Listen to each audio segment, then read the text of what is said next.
গণতন্ত্রের স্বার্থে অনেক কিছু উপেক্ষা করে নির্বাচনের পথে হাঁটছে বিএনপি, বললেন আমির খসরু।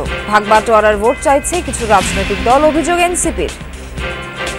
নির্বাচনের মাধ্যমে গণতান্ত্রিক অর্ডারটা যাতে ফিরে আসে, জনগণ যাতে তাদের ভোটের মাধ্যমে তাদের প্রতিনিধি নির্বাচন করতে পারে, এটাই বিএনপির উদ্দেশ্য ছিল। আমরা সেদিকে যাচ্ছি।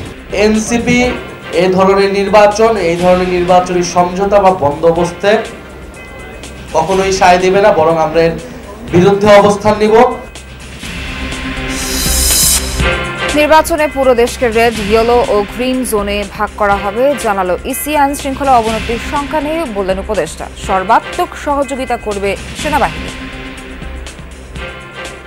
রেড, ইয়েলো এবং গ্রিন এই জোনে আমরা ভাগ করছি এবং সেই ভাগ করে আমরা ল অ্যান্ড অর্ডার সিচুয়েশনগুলোকে সামাল দিব। আমরা সামনে একটা নির্বাচনের দিকে যাচ্ছি।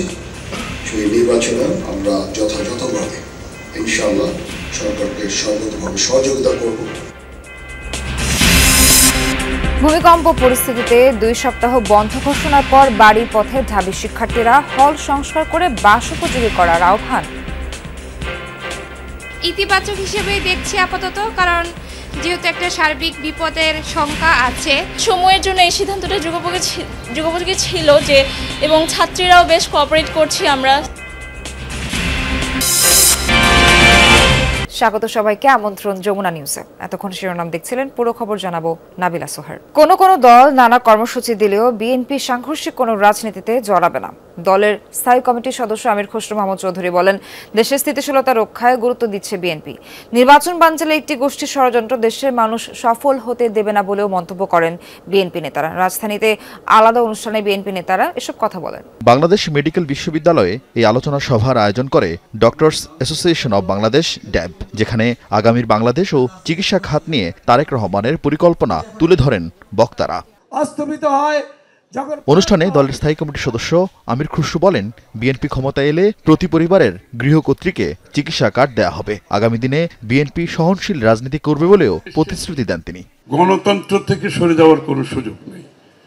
এই জন্য বিএনপি এত লক্ষ্য করেছেন, এই যে এখন ঘটনাগুলো ঘটতেছে, আপনার মবক্রেসি একদিকে চলছিল, আবার অন্য কিছু দল বিভিন্ন দাবি দাওয়া নিয়ে রাস্তায় নামছে। এখন কোনো স্বৈরাচার তো নাই, কিন্তু বিএনপি রাস্তায় নামার কোনো কর্মসূচি দিচ্ছে না। অন্যরা যাই করুক, আমরা কিন্তু সাংঘর্ষিক রাজনীতির দিকে যাচ্ছি না, এবং এইটাই বিএনপির আগামী দিনের রাজনীতি। এই জন্য আমরা স্থিতিশীলতার খাতিরে রাজনৈতিক সংস্কৃতিতে পরিবর্তন আনতে হবে। জাতীয় প্রেস ক্লাবে আরেক অনুষ্ঠানে বিএনপি নেতা জয়নুল আবদিন ফারুক বলেন, কার্যক্রম নিষিদ্ধ আওয়ামী লীগের সাথে আতাত করে একটি গোষ্ঠী দেশে অরাজকতা তৈরির চেষ্টা করছে।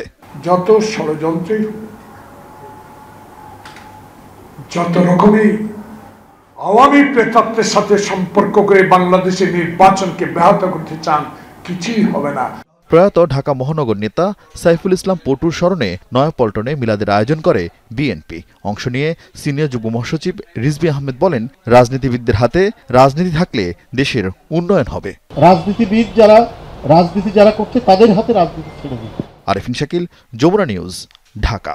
গণতন্ত্রের স্বার্থে অনেক কিছু উপেক্ষা করে নির্বাচনের পথে হাঁটছে বিএনপি, এমন মন্তব্য করেছেন দলের স্থায়ী কমিটির সদস্য আমির খসরু মাহমুদ চৌধুরী। দুপুরে রাজধানীর একটি হোটেলে কমনওয়েলথ প্রতিনিধি দলের সাথে সাক্ষাৎ শেষে সাংবাদিকদের কথা জানান তিনি।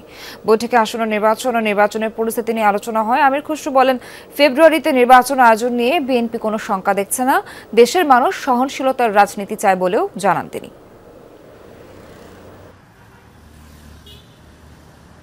নির্বাচন হচ্ছে গণতন্ত্রের বাহক, এই জন্য আমরা নির্বাচনের মাধ্যমে গণতান্ত্রিক অর্ডারটা যাতে ফিরে আসে, জনগণ যাতে তাদের ভোটের মাধ্যমে তাদের প্রতিনিধি নির্বাচন করতে পারে, সরকার নির্বাচিত করতে পারে, যারা জনগণের কাছে দায়বদ্ধ থাকবে, জবাবদিহি থাকবে। সুতরাং এটাই বিএনপির উদ্দেশ্য ছিল। আমরা সেদিকে যাচ্ছি। আগামী সংসদ নির্বাচনকে সাজানো ও সমঝোতা নির্বাচনের দিকে নেওয়ার প্রচেষ্টা চলছে বলে অভিযোগ করেছেন জাতীয় নাগরিক পার্টি এনসিপির আহ্বায়ক নাহিদ ইসলাম। বলেন, এনসিপি এককভাবে নাকি জোরগতভাবে নির্বাচন করবে তা এখনো চূড়ান্ত হয়নি। এদিকে ভোটের মাঠে এখনো লেভেল প্লেইং ফিল্ড তৈরি হয়নি বলে অভিযোগ দলের মুখ্য সমন্বয়ক নাসিরউদ্দিন পাটোয়ারীর। চলতি মাসের 6 তারিখ থেকে শুরু হয় জাতীয় নাগরিক পার্টি এনসিপির মনোনয়ন ফর্ম বিক্রি। 20 নভেম্বর পর্যন্ত 1484 জন মনোনয়ন ফর্ম জমা দিয়েছেন। রবিবার রাজধানীর মিন্টু রোডে আবু সাইদ কনভেনশন হলে শুরু হয় মনোনয়ন প্রত্যাশীদের সাক্ষাৎকার। সাক্ষাৎকার কার্যক্রম শুরু উপলক্ষে সংবাদ সম্মেলনে দলের আহ্বায়ক নাহিদ ইসলাম বলেন, আগের নির্বাচনগুলোর মতোই এবারও টাকা ও পেশিশক্তির আধিপত্য দেখা যাচ্ছে। তিনি অভিযোগ করেন, একটি সাজানো ও সমঝোতার নির্বাচনের প্রচেষ্টা চলছে। এই নির্বাচনকে একটা ভাগবাটোয়ারা, একটা সাজানো নির্বাচন, একটা সমঝোতার নির্বাচনে করার পরিকল্পনা করছে এবং এই ধরনের একটি নির্বাচন হলে বাংলাদেশের গণতন্ত্র ক্ষতিগ্রস্ত হবে। বাংলাদেশের যে নতুন সম্ভাবনা এবং গণ অভ্যুত্থানের মধ্য দিয়ে বাংলাদেশের যে নতুন রাজনৈতিক আকাঙ্ক্ষা তৈরি হয়েছে সেটা কিন্তু ব্যর্থ হবে। এনসিপির আসন ভাগাভাগি ও জোট নিয়ে গণমাধ্যমে নানান প্রচার চললেও 300 আসনে নিজেদের প্রস্তুতির কথা জানালেন এনসিপির আহ্বায়ক। আমাদের পুরো নির্বাচনী প্রক্রিয়া খুবই স্বচ্ছতার সাথে কিন্তু এগিয়ে চলছে। ফলে আমরা যদি কারোর সাথে কোনো ধরনের জোট বা কোনো ধরনের আলোচনা, সেটা কিন্তু আপনাদের সাথে আমরা খুবই খোলামেলাভাবে সেটার জন্য কথা বলতে প্রস্তুত। আমরা বলবো, দেশবাসীর কাছে আমরা বলবো, এখানে কোনো গোপন কিছু নাই। কিন্তু এক ধরনের মিডিয়া ট্রায়াল করা হচ্ছে, এর সাথে আলোচনা বা ওর সাথে আলোচনা। এদিকে দলের মুখ্য সমন্বয়ক নাসিরউদ্দিন পাটোয়ারি অভিযোগ করেন, এনসিপির প্রার্থীরা লেভেল প্লেইং ফিল্ড পাচ্ছে না। আর সার্জিস আলম বলেন, ভোটাররা এখন অনেক সচেতন, তারা আর মার্কা দেখে ভোট দিবে না। এবং আমরা প্রত্যাশা করছি যে আগামীতে মানুষ ওই বয়সের মধ্যে সীমাবদ্ধ থেকে, মার্কার মধ্যে সীমাবদ্ধ থেকে, পুরাতন দলের মধ্যে সীমাবদ্ধ থেকে কাউকে বিজয়ী করে আনবে, এই সময় শেষ হয়ে এসেছে। আগে যেভাবে ডিজিএফআই থেকে শুরু করে বিভিন্ন সংস্থা ব্যবহার করে হুমকি দামকি দিয়ে বিভিন্ন অ্যালায়েন্সে নেওয়ার চেষ্টা করা হয়েছে, সেভাবেই এখন এই প্রক্রিয়াগুলো চলমান রয়েছে। সাক্ষাৎকারে মনোনয়ন প্রত্যাশীরা প্রার্থী হিসেবে নিজেদের যোগ্যতার কথা তুলে ধরেন। 30% লোকে ব্যক্তিগতভাবে চেনে। আমি কোনো রাজনৈতিক সংগঠনের সাথে জড়িত ছিলাম না। আমি একজন মানবাধিকার কর্মী। নারীর কর্মসংস্থান নিয়ে আমি কাজ করছি দীর্ঘ 15-16 বছর থেকে। প্রায় 1-1.5 হাজার নারী আমার মাধ্যমে বিভিন্ন ট্রেনিং পেয়ে তারা প্রতিষ্ঠিত। জুলাইয়ের মতো করে আমাদের সমর্থন সাহস জুগিয়ে তরুণদের নেতৃত্বে তাদের জনগণের ক্ষমতা নিশ্চিত করার জন্য আমাদেরকে সাহস যোগাবে, সমর্থন যোগাবে। যোগ্য, সৎ ও নতুন নেতৃত্ব নিয়ে আগামী সংসদ নির্বাচনে চমক দেখানোর আশা প্রকাশ করেন এনসিপির শীর্ষ নেতারা। রাব্বি সিদ্দিকী, যমুনা নিউজ, ঢাকা। জাতীয় নির্বাচনে সারা দেশকে রেড, ইয়েলো ও গ্রিন এই 3 ভাগে ভাগ করে আইন শৃঙ্খলা পরিস্থিতি নিয়ন্ত্রণ করা হবে বলে জানিয়েছেন নির্বাচন কমিশনের সিনিয়র সচিব আক্তার আহমেদ। সকালে নির্বাচন কমিশন ভবনে নির্বাচন কমিশন ও কমনওয়েলথের মধ্যে বৈঠক শেষে এসব কথা জানান তিনি। আক্তার আহমেদ বলেন, সুষ্ঠু নির্বাচন আয়োজনে কমিশনের প্রস্তুতি নিয়ে আশাবাদী কমনওয়েলথের প্রতিনিধি দল। ফেব্রুয়ারিতে জাতীয় সংসদ নির্বাচন, তফসিল ডিসেম্বরের প্রথম সপ্তাহে। তার আগে সারা দেশে বইছে নির্বাচনী হাওয়া। ভোটের প্রস্তুতি ও সহযোগিতার বিষয়ে কথা বলতে রোববার সকাল 11টার দিকে আগারগাঁওয়ের নির্বাচন ভবনে যায় কমনওয়েলথের 6 সদস্যের প্রতিনিধি দল। উপস্থিত ছিলেন সংস্থার মহাসচিব শার্লি বাচ-উই। পরে তারা দেখা করেন প্রধান নির্বাচন কমিশনার এএমএম নাসিরউদ্দিনের সঙ্গে। 1 ঘণ্টার বৈঠকের পর সচিব আক্তার আহমেদ জানান, গণভোটকে বাড়তি দায়িত্ব ও চ্যালেঞ্জ মনে করে কমনওয়েলথ। সার্বিক প্রস্তুতিতে সন্তোষ জানিয়েছে তারা। রেফারেন্ডামের কথা বলেছেন যে রেফারেন্ডামটা একদিনে হবে, এটা আমাদের একটা বাড়তি দায়িত্ব। আমাদের প্রস্তুতি সম্পর্কে ওনারা বলেছেন যে এটা আপনাদের একটা চ্যালেঞ্জ, কিন্তু আশা করেন যে আমাদের প্রস্তুতি নিয়ে আমরা যেভাবে আগাচ্ছি তাতে এটা আমরা সফল হব। স্পেসিফিক করে আমাদেরকে বলেছেন যে ওনার সদস্য সংখ্যা হচ্ছে 56টা দেশ এবং আমরা যদি কোনো সহযোগিতা চাই সেটা ওনারা করার জন্য প্রস্তুত আছেন। নির্বাচনে আইন শৃঙ্খলা পরিস্থিতি ও প্রস্তুতি নিয়েও জানানো হয়েছে কমনওয়েলথ প্রতিনিধি দলকে। ল অ্যান্ড অর্ডার সিচুয়েশন সম্পর্কেও জানতে চেয়েছিলেন। আমরা বলেছি যে আমরা পরিস্থিতিগুলোকে সারা দেশকে আমরা 3টা ভাগে, রেড, ইয়েলো এবং গ্রিন এই জোনে আমরা ভাগ করছি এবং সেই ভাগ করে আমরা ল অ্যান্ড অর্ডার সিচুয়েশনগুলোকে সামাল দিব। ইসি জানায়, বিদেশি পর্যবেক্ষকদের অংশগ্রহণে ভোটের গ্রহণযোগ্যতা বাড়াবে বলে মনে করে কমনওয়েলথ। তবে তাদের প্রতিনিধি দল পাঠানোর বিষয়ে সিদ্ধান্ত হয়নি এখনো। হাসান মিসবাহ, যমুনা নিউজ, ঢাকা। নির্বাচনের আগে আইনশৃঙ্খলা পরিস্থিতি খারাপ হওয়ার শঙ্কা নেই বলে জানিয়েছেন স্বরাষ্ট্র উপদেষ্টা জাহাঙ্গীর আলম চৌধুরী। বলেন, নির্বাচন এগিয়ে আসলে সভা সমাবেশ ও মিছিল বেড়ে যাবে। দুপুরে আইনশৃঙ্খলা সংক্রান্ত কোর কমিটির বৈঠক শেষে সচিবালয়ে এক ব্রিফিং এসব কথা জানান তিনি। ভূমিকম্পের বিষয়ে সবাইকে সতর্ক থাকার আহ্বান জানান উপদেষ্টা। বলেন, ভবন নির্মাণে বিল্ডিং কোড না মানলে ভূমিকম্পের মতো দুর্যোগে ক্ষয়ক্ষতির সংখ্যা বেড়ে যাবে। জলাশয় ও খোলা মাঠ রক্ষায় রাজুককে আরও সজাগ হওয়ার আহ্বান জানান স্বরাষ্ট্র উপদেষ্টা। দেশের আইন শৃঙ্খলা রক্ষায় এবং সুষ্ঠু নির্বাচন আয়োজনে নির্বাচন কমিশনকে সেনাবাহিনী সর্বাত্মক সহযোগিতা করবে বলে জানিয়েছেন সেনাপ্রধান জেনারেল ওয়াকারুজ্জামান। সশস্ত্র বাহিনী দিবস উপলক্ষে ঢাকা সেনানিবাসের আর্মি মাল্টিপারপাস কমপ্লেক্সে আয়োজিত এক অনুষ্ঠানে সেনাপ্রধান কথা বলেন। অনুষ্ঠানে বীরত্বপূর্ণ কাজ ও বাহিনীতে অসামান্য অবদানের জন্য ৬৪ সেনা সদস্যকে পদক এবং ৭৫ মুক্তিযোদ্ধা পরিবারকে সম্মাননা প্রদান করেন সেনাপ্রধান, যেখানে ২০২৪-২০২৫ ও ২০২৫-২০২৬ অর্থ বছরে নানা অবদানের জন্য ৯ জনকে সেনাবাহিনী পদক, ১৭ জনকে অসামান্য সেবা পদক এবং ৩৮ সেনা সদস্যকে বিশিষ্ট সেবা পদক প্রদান করা হয়। এ সময় সেনাপ্রধান বলেন, মুক্তিযোদ্ধাদের দেখানো পথ অনুযায়ী দেশের স্বার্থে দেশের মানুষের কল্যাণে কাজ করে যাবে সেনাবাহিনী।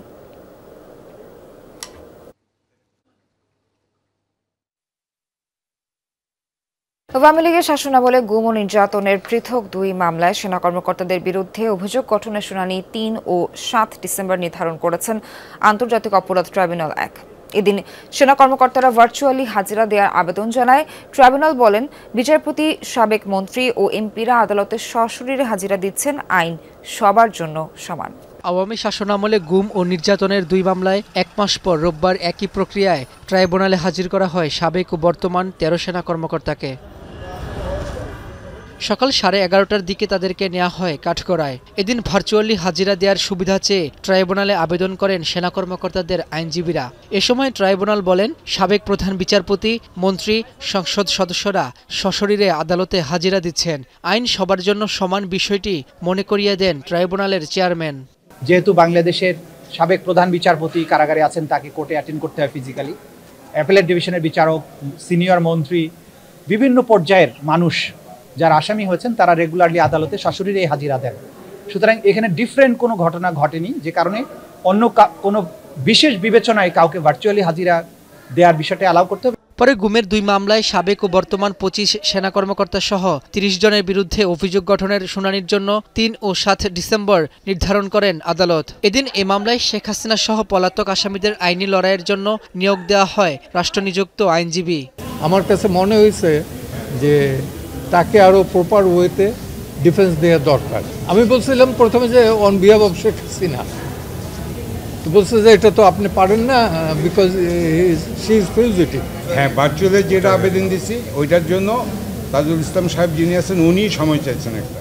এ সময় চিফ প্রসিকিউটর বলেন, বাংলাদেশের সবচেয়ে বেশি গুমের অপরাধ করেছেন সাবেক সেনা কর্মকর্তা জিয়াউল হাসান, যার তদন্ত প্রায় শেষ পর্যায়ে। স্পেসিফিক্যালি এই যে আসামি জিয়াউল হাসান, তার বিরুদ্ধে সোফার যে সমস্ত এভিডেন্স এসছে তদন্ত সংস্থার মাধ্যমে, আমরা যেটা জানি যে তিনি শত শত মানুষকে গুম করে হত্যা করেছেন, তাদেরকে পেট কেটে নদী নালায় খালে বিলে তাদের লাশকে ফেলে দিয়েছেন।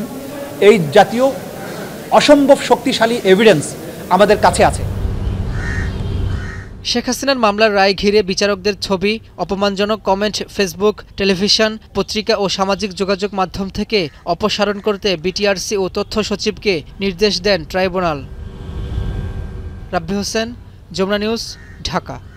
ডেঙ্গুতে আক্রান্ত হয়ে গত ২৪ ঘন্টায় ৮ জনের মৃত্যু হয়েছে।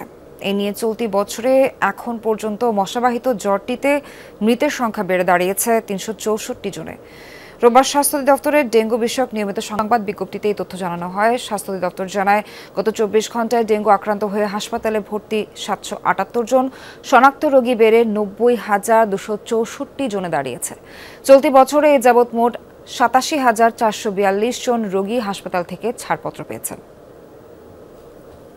ভূমিকম্প আতঙ্কে ঢাকা বিশ্ববিদ্যালয়ে ২ সপ্তাহ বন্ধ ঘোষণার পর হল ছেড়েছে শিক্ষার্থীরা। ৬ ডিসেম্বর পর্যন্ত বন্ধ থাকবে বিশ্ববিদ্যালয়। কর্তৃপক্ষের এমন সিদ্ধান্তকে স্বাগত জানিয়েছেন শিক্ষার্থীদের অনেকে, তবে কেউ কেউ এই সিদ্ধান্তকে একাডেমিক অনিশ্চয়তার নতুন চাপ মনে করছেন। ভূমিকম্পের পর থেকে আতঙ্ক পুরো ক্যাম্পাস জুড়ে। রোববার সকাল থেকেই প্রয়োজনীয় জিনিসপত্র নিয়ে হল ত্যাগ করতে থাকেন বিভিন্ন হলের শিক্ষার্থীরা। বিশ্ববিদ্যালয়ের মহসিন হল, সূর্যসেন হল, শহীদুল্লাহ হল, বেগম রোকেয়া হল সহ অধিকাংশ হলই জরাজীর্ণ। শিক্ষার্থীরা জানান, ভূমিকম্পের পর খসে পড়েছে পলেস্তারা, বিভিন্ন জায়গায় দেখা দিয়েছে ফাটল। এমন পরিস্থিতিতে হলে অবস্থান করা ঝুঁকিপূর্ণ মনে করছেন তারা। ব্যক্তিগতভাবে আমি মনে করি আমাদের লিভ করা উচিত, কারণ আমাদের সবকিছুর উপর তো আসলে জীবন, এটাই তো আমাদের জীবন থাকলে সবকিছু থাকবে। শিক্ষার্থীদের মধ্যে একটা প্যানিক কাজ করছে, কেউই হয়তো অল্প কিছু ঝাঁকুনি দিলেই নার্ভাস হয়ে যাচ্ছে, তারা হচ্ছে যে প্যানিক অ্যাটাকে অনেক রকমের ডিসিশন নিচ্ছে, হুটহাট অসুস্থ হয়ে পড়তেছে। তার জন্য হয়তো 15 দিন এনাফ। ভবনগুলোর স্ট্রাকচারাল ইন্টিগ্রিটি যাচাই করে প্রয়োজন হলে কিছু হল আংশিক বা পুরোপুরি সংস্কারের দাবি শিক্ষার্থীদের। তাদের একাংশ একে সময়োপযোগী সিদ্ধান্ত বললেও একাডেমিক সময়সূচি এলোমেলো হয়ে যাওয়ার উদ্বেগ অনেকের অল্টারনেটিভ কোনো থাকার জায়গা নেই, তারা আসলে কোথায় যাবে। বিশ্ববিদ্যালয় প্রশাসন এই 15 দিনের জন্য হল বন্ধ করার ঘোষণা দিয়েছে। এই 15 দিন আমার কাছে মনে হয় না যে তারা হলের বড় কোনো পরিবর্তন নিয়ে আসতে পারবে। বাংলাদেশের যে জায়গায় অবস্থান করি না কেন এই জিনিসটা হইতে পারে। প্লাস আপনি ঢাকাতে দেখেন 2 কোটিরও বেশি মানুষ বসবাস করে, তো তারা তো আর ঢাকা ছেড়ে চলে যাচ্ছে না। ক্লাস আর পরীক্ষা বন্ধ করে কি হবে, আমাদের তো সমস্যা হলে। কিন্তু তারপর যখন আবার রাত্রে বললো যে হল বন্ধ করে দেওয়া হবে, শিক্ষার্থীদেরকে বাড়ি চলে যেতে হবে, তখন আবার তারা এটার বিরোধিতা করতেছে। আসলে মিশ্র প্রতিক্রিয়া করতেছে আর কি। প্রশ্ন হলো, এই বন্ধের মধ্যেই কি টেকসই সমাধান পাওয়া যাবে, নাকি শিক্ষার্থীরা আবার আগের মতোই ঝুঁকির মধ্যে ফিরবে? এটা চট করে টেকসই হবে না, এটা হলো শর্ট টার্ম মেজার। আমরা এই 15 দিন সময়ের কথা বলেছি, এটা বেশিও লাগতে পারে। এটা কৌশলীদের, বিশেষজ্ঞদের মতামতের উপর ভিত্তি করে আমরা এটা করব। এটা একটা শর্ট টার্ম মেজার, ইমিডিয়েটলি এই ক্ষতিগুলো চিহ্নিত করা আমাদের দরকার। নিরাপদ আবাসনের দৃশ্যমান সমাধান সহ 3 দফা দাবিতে শনিবার দিবাগত রাতে ভিসির বাসভবনের সামনে অবস্থান করেন ক্যাম্পাসের কয়েকজন আবাসিক শিক্ষার্থী। রেদওয়ান আহমেদ, যমুনা নিউজ, ঢাকা। নারায়ণগঞ্জের ফতুল্লায় পঞ্চবটি মুক্তারপুর উড়াল সড়কের কাজ করার সময় তিতাসের সরবরাহ লাইন ফেটে যাওয়ায় আশপাশের গ্যাস সরবরাহ ব্যাহত হচ্ছে। শনিবার বিকেলে উড়াল সড়কের জন্য গাঁথুনি করতে গেলে বিসিক শাসনগাঁও এলাকায় পাইপলাইনটি ফেটে যায়। Titas gas transmission and distribution company Narayanganj আঞ্চলিক বিপণন বিভাগের উপমহাব্যবস্থাপক মামুনুর রশিদ জানান, 12 ইঞ্চির পাইপলাইন ফেটে গেছে। মাটি কেটে গতকাল থেকে চলছে মেরামত কাজ, এজন্য বন্ধ রাখা হয়েছে গ্যাস সরবরাহ। আজ সকাল থেকে স্বল্প পরিমাণে গ্যাস সরবরাহ করা হয়। বিকেলে মেরামত কাজ শুরু হলে আবারও সরবরাহ বন্ধ করে দেওয়া হবে বলে জানায় তিতাস গ্যাস কর্তৃপক্ষ। এদিকে বাসাবাড়িতে গ্যাস না থাকায় চরম ভোগান্তিতে স্থানীয়রা। রান্না করতে না পারায় হোটেল রেস্তোরাঁ থেকে খাবার কিনে খাচ্ছেন বাসিন্দারা। ব্যাহত হচ্ছে শিল্প কারখানার উৎপাদনও। দর্শক, এখন কি অবস্থা তা জানাতে নারায়ণগঞ্জ থেকে যুক্ত হচ্ছেন সহকর্মী Amir Hossain Smith. Gas pipe মেরামতে আর কতক্ষণ সময় লাগতে পারে, আর এই বিষয়ে কর্মকর্তারা সবশেষ কি বলেছে? একই সাথে জানতে চাই, গ্যাস সরবরাহ কখন স্বাভাবিক হতে পারে, কি জানতে পারলেন? সোহার, আসলে গ্যাস সরবরাহ কখন স্বাভাবিক হবে এই বিষয়টি এখন পর্যন্ত কিন্তু তিতাস কর্তৃপক্ষ আমাদেরকে নির্ধারিতভাবে জানাচ্ছেন যে গতকাল শনিবার অর্থাৎ বিকেলের দিকে কিন্তু এই ঢাকা মুন্সিগঞ্জ অর্থাৎ পঞ্চবটি মুন্সিগঞ্জ যে উড়াল সেতু নির্মাণ কাজ চলাকালীন সময় তারপর থেকে কিন্তু নারায়ণগঞ্জের গ্যাস যে লিকেজ হচ্ছিল, সেই লিকেজ সমাধানের জন্য তারা কিন্তু কাজ শুরু করেন। কিন্তু এটি খুব গভীরে থাকার কারণে কিন্তু বেশ বড় ধরনের গর্ত সৃষ্টি করে তারপরে কিন্তু এই লিকেজটি সারানো হচ্ছে। তিতাস কর্তৃপক্ষ তারা বলছেন যে গতকাল তারা প্রাথমিকভাবে চেষ্টা করেছিলেন যে দ্রুত এটি সম্পূর্ণ করা যায় কিনা, কিন্তু গর্তটি বড় হয়ে যাওয়ার কারণে এবং লিকেজটি বড় হয়ে যাওয়ার কারণে কিন্তু কিছুটা সময় নিয়ে অর্থাৎ তিতাস কর্তৃপক্ষ সেই কাজটি করছেন। এখন পর্যন্ত কাজ কিন্তু চলমান রয়েছে এবং আপনি জানেন যে এটি একটি বিদেশি কোম্পানি, চাইনিজ কোম্পানি এই উড়াল সেতুর কাজ করছেন, যে কারণে কিন্তু অনেক বিধিনিষেধ আছে। বিদেশি কোম্পানিরা আসলে কাজ করলে অনেক বিষয়গুলো মাথায় রেখে কিন্তু তিতাস কর্তৃপক্ষ সেখানে কাজ করতে হয়, সেই আলোকেই কিন্তু তারা কাজ করছেন। তবে এই বাসা বাড়িতে এখন পর্যন্ত গ্যাস আসেনি। বিভিন্ন শিল্প কলকারখানায় কিন্তু আজকে সারাদিন উৎপাদন ব্যাহত রয়েছে। তাদের গ্যাস জেনারেটর বিকল্প ব্যবস্থায় তারা উৎপাদন অব্যাহত রেখেছেন। তবে সকল ফ্যাক্টরিতে আপনি জানেন যে ওইভাবে উৎপাদন করা সম্ভব হয়নি, যে কারণে কিন্তু শিল্প কারখানায় বড় ধরনের একটি ব্যাঘাত ঘটছে বলে আমাদেরকে জানিয়েছেন বিজিএমইর যারা সদস্য আছেন। তারাও বলছেন যে শিল্প উৎপাদনে ব্যাপক ব্যাহত হচ্ছে। বিশেষ করে বাসা বাড়িতে গ্যাস না থাকার কারণে রান্না বান্নায় ব্যাপক প্রভাব পড়ছে, মানুষকে খুব দুর্ভোগ পোহাতে হচ্ছে। সবকিছু মিলিয়ে আজ রাতের মধ্যেই এটি শেষ হবে বলে এমন একটি ধারণা তিতাস কর্তৃপক্ষ আমাদেরকে দিয়েছেন। ধন্যবাদ আপনাকে স্মিথ।